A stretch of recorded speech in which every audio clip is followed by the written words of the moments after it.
2023년 2월 16일 목요일 달코라 뉴스입니다.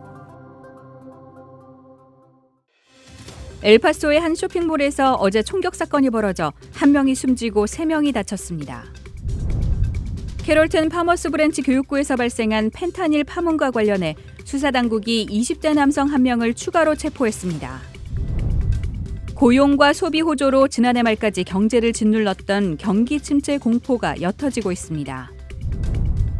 한국 검찰이 위례 신도시 대장동 개발 특혜와 성남FC 후원금 의혹과 관련해 더불어민주당 이재명 대표의 구속영장을 청구했습니다.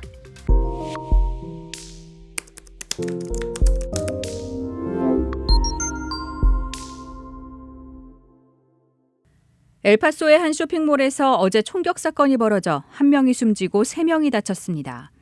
어제 오후 5시쯤 엘파소의 시엘로 비스타몰 내 푸드코트에서 총격이 있었습니다. 피해자는 모두 남자로 파악됐고 부상자 3명은 근처 유니버시티 메디컬 센터로 옮겨져 치료를 받고 있지만 이 중 2명은 중태입니다. 엘파소 경찰은 현장에서 남성 용의자 1명을 체포하고 범행에 사용된 총기를 확보한 뒤 두 번째 남성 용의자까지 붙잡았습니다. 범행 동기는 아직 확인되지 않았습니다. 경찰은 더 이상의 위험은 없다면서도 이번 사건의 조사가 끝날 때까지 해당 쇼핑몰을 폐쇄한다고 발표했습니다. 한편 그레게보 주지사는 엘파소가 이번 사건에 대응할 수 있도록 주의 전폭적 지원을 약속했습니다. 캐롤튼 파머스 브랜치 교육구에서 발생한 펜타닐 파문과 관련해 수사당국이 20대 남성 1명을 추가로 체포했습니다. 연방검찰청 북텍사스 지구의 레이하 사이먼튼 연방검사는 지난 14일 당국이 이 사건과 관련해 22세의 제이슨 사비의 비아누에바를 체포했다고 어제 밝혔습니다. 조사에 따르면 비아누에바는 학생 사망 및 다수의 약물 과다 복용 사례가 보고된 캐롤튼의 RL 터너 고등학교의 졸업생으로 전해졌습니다. 사이먼튼 검사는 비아누에바가 펜타닐의 주요 공급원이었고 앞서 체포된 루이스 에두아르도 나바레테와 마갈리 메이아 카누와 함께 이번 사건의 주요 혐의를 받고 있다고 밝혔습니다. 수사당국은 이들이 캐롤튼의 청소년 마약 공급책에게 펜타닐을 팔면 다시 청소년 마약 공급책이 학교 학생들에게 약을 팔았다고 전했습니다. 고용과 소비 호조로 지난해 말까지 경제를 짓눌렀던 경기 침체 공포가 옅어지고 있습니다.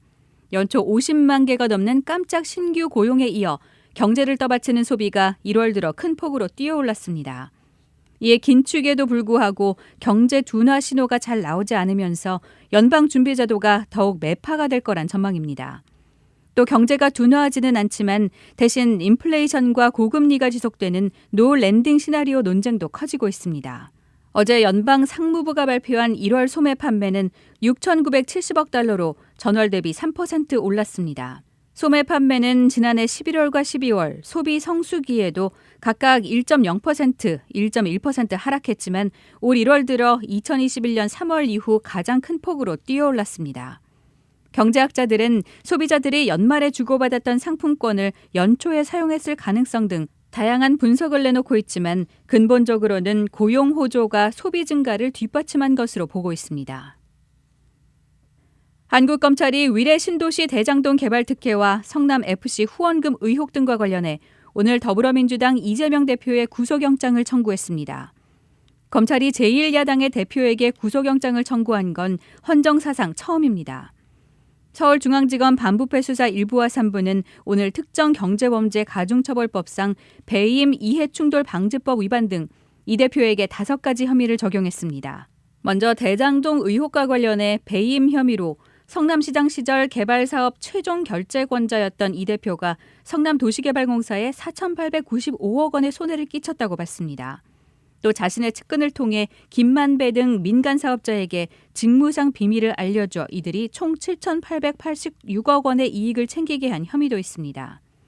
위례 개발 사업에선 남욱 등 민간업자에게 내부 정보를 흘려 211억 원의 부당 이익을 얻게 한 혐의가 적용됐습니다. 성남FC 사건의 경우 각종 인허가 특혜의 대가로 두산건설과 네이버 등 4개 기업으로부터 후원금 133억 5천만 원을 받았다는 제3자 뇌물 혐의와 네이버로부터 뇌물을 받고도 기부받은 것처럼 가장한 혐의를 적시했습니다. 오늘의 단신입니다. 한미 양국이 윤석열 대통령의 국빈 방미 문제를 협의하고 있는 가운데 백악관이 4월에 윤 대통령의 국빈 만찬을 준비한다는 보도가 나왔습니다. 이재명 더불어민주당 대표는 자신에 대한 영장 청구가 희대의 사건으로 기록될 거라며 정권이 국민과 역사의 심판을 받을 거라고 반발했습니다. 러시아군이 우크라이나 전역을 겨냥한 미사일 공습을 재개했습니다. 세계에서 가장 오래된 히브리어 성경으로 알려진 책이 올봄 경매시장에 등장할 예정입니다. 지금까지 2월 16일 목요일 달코라 뉴스의 소피아 싱이었습니다.